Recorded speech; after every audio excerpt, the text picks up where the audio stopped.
Do you apologize when someone else bumps into you? Do you say yes to plans you hate just because the thought of saying no makes your heart race?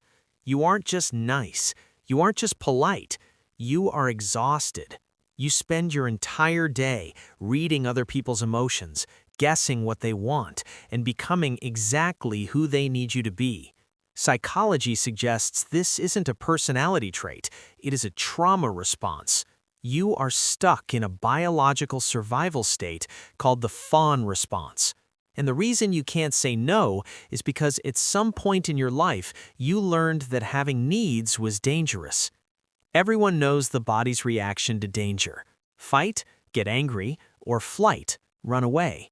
But for many people, fighting wasn't an option.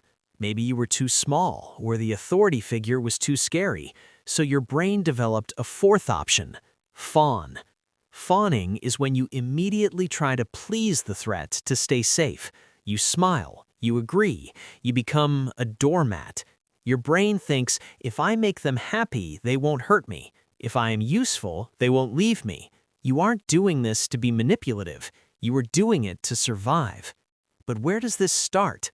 Psychologists often trace this back to being a parentified child. Did you grow up in a home where the adults were emotionally unstable? Maybe they were angry or depressed or just overwhelmed. You learned very quickly that your job was to manage their emotions. You learned that if mom was happy, you were safe. If dad was calm, you could relax. You trained yourself to be a thermostat, constantly adjusting your behavior to keep the temperature in the room stable. Now, as an adult, you're still doing it. You walk into a room and immediately scan for danger.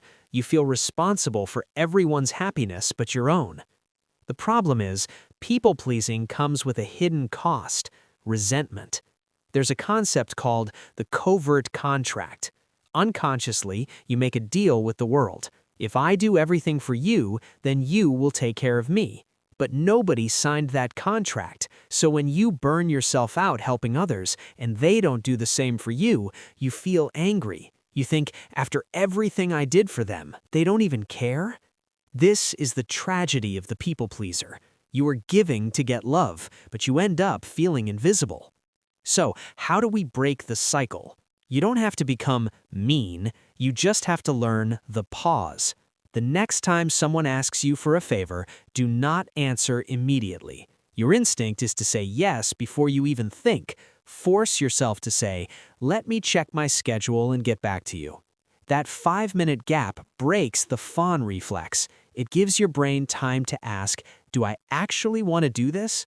Reclaiming that pause is the first step to reclaiming your life. It is time to stop setting yourself on fire to keep others warm. Setting a boundary does not make you a bad person. It makes you a real person. Your value is not in what you do for others.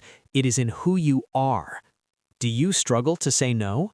Comment, "I'm a fawner" below if this hit home, and subscribe to learn how to live for yourself, not for everyone else.